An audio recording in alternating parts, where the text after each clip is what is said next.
Hello Chunky, it's the voice of reason live from Las Vegas. We're here at the Bellagio where they have a, well, very nice theatrical event going on in their lobby involving things that are very on target for 2021. This, of course, is a non-binary zebra.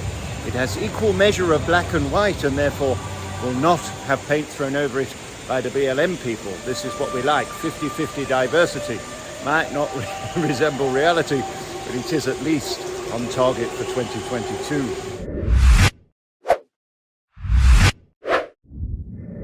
Howdy mush, here we go then for a Sunday, and it has been the most incredible week. A week that's ended with a phone call from the Daily Record in Scotland. Another witch hunt, another man using my address, doxing my IP address to cover up his crimes. One man's already gone to jail for 12 months. I told you there was a witch hunt to stitch me up, and it now seems more and more provable that I wasn't wrong and that indeed I was right. When you read things in the paper or things are said or people are accused of things, you have to stand back and work out what is the truth, what is the wood from the trees, and where is the reality. What we're seeing as these 2 years goes on, this ridiculous vortex I've been in that so far cost me over £320,000. I just sent another £10,000 to Henry Bramman on Friday. Despite getting rid of my barristers and QC, they're still preparing the bundle and the files and dealing with the bullshit from the police who now say that I'm so intimidating as an interviewer, I'm so magnificent as a communicator that they are intimidated by me because they're as thick as two short planks and have the class of a rhinoceros having a big dump in the Masai Mara.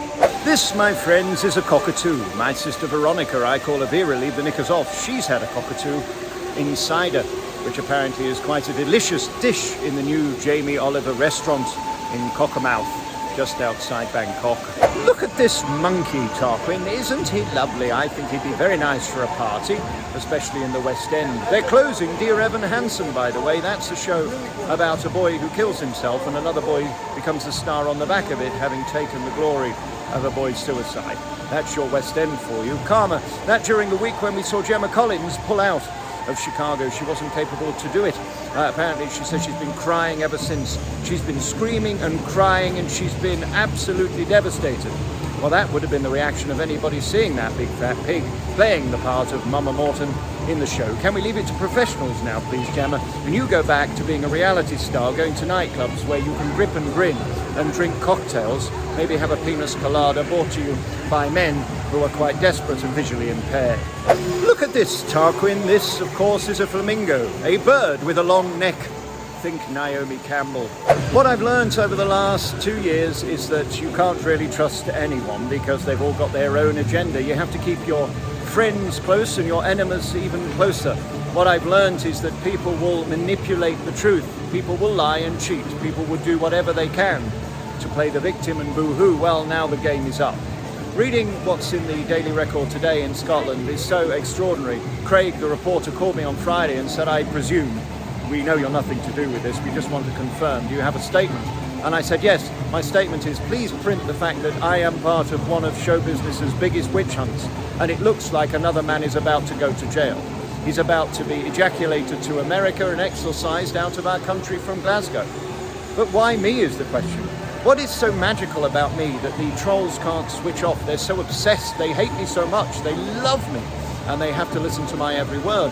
Why is it that these people think it's a great game to try and bring me down and try and involve me in their crimes and then try and throw me under the bus?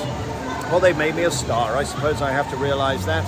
As I say to this bluebird, not a blackbird, can't say that anymore since BLM, and the monkey on the boat, well, it might be a monkey's uncle. The reality is I have to keep fighting on, knowing that the truth will out in the end. And it seems to be outing by the second. People often say to me, do you mind not doing that to my wife? They say, how are you still alive and still here? How are you still managing to be the king of YouTube for free speech radio? How have you managed to hold on and not give up or top yourself like they wanted? Well, the reality is I believe in good over bad. I believe in the truth over evil. I believe if you believe in yourself and you know what you've done and what you've said and how you've behaved, it will have to come out in the end. A witch hunt has to end sooner or later because people are quite stupid, and documents will prove lies, and other documents will prove that it is indeed a witch hunt. Another chip in the side of the police today is the fact that once again There's been an investigation for over 6 months with private investigators and the police involved with this man, and I know nothing about it. Just like the man who sent toenail clippings and letters to celebrities who now is in jail for 12 months. These witch hunts will be outed in the end, and in 2022 you can't run, you can't hide. They've been through everything, my car, my house, my tins of baked beans. They've fingered my organ and looked at my cockapoo and found fuck all.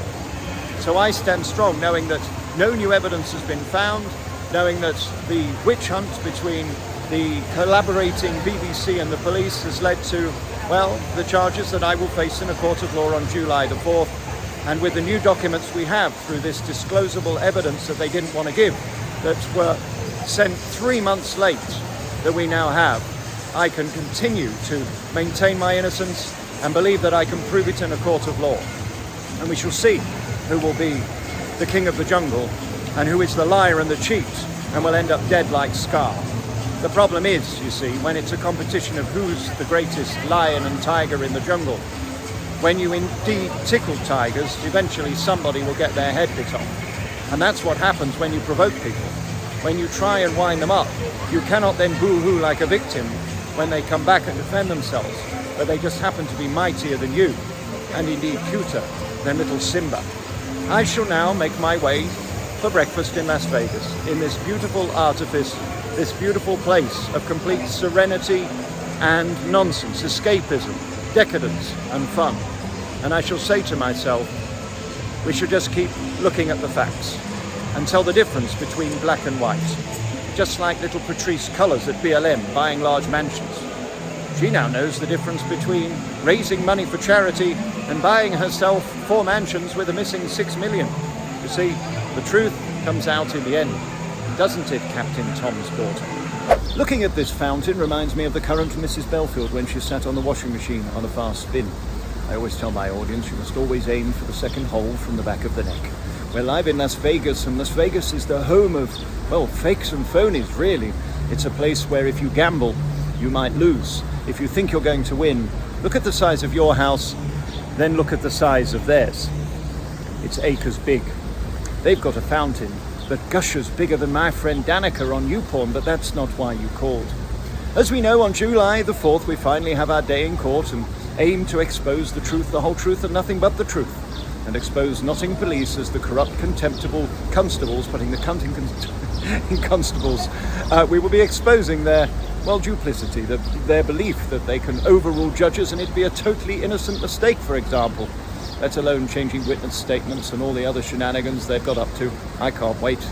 The reality is the police are now, well, very different in 2022. They're so busy box ticking and rehearsing for the LGBTQ plus 69S parade, they haven't got time to worry about murderers, rapists and paedophiles. I'm scheduled to be in court for 7 weeks. Bearing in mind Ghislaine Maxwell only took 2.5, I think this is quite extraordinary how powerful my words must be. Unless we forget, that is all I'm accused of doing. Talking, words, YouTube and emails. It's very interesting, isn't it? The truth and not the truth at a time when the police have got over £1 million this is going to cost in court, and £1 million so far spent. We wonder how have they got time to be doing their Merry Mincers parade while sticking truncheons up their bottoms and dancing to YMCA. You have to wonder, have they got nothing better to do? Here's a little video I've been sent from Mansfield Police Station watching the dopey DCs. Oh look, there's the bride, she's blushing. Enjoy these police officers having the time of their lives.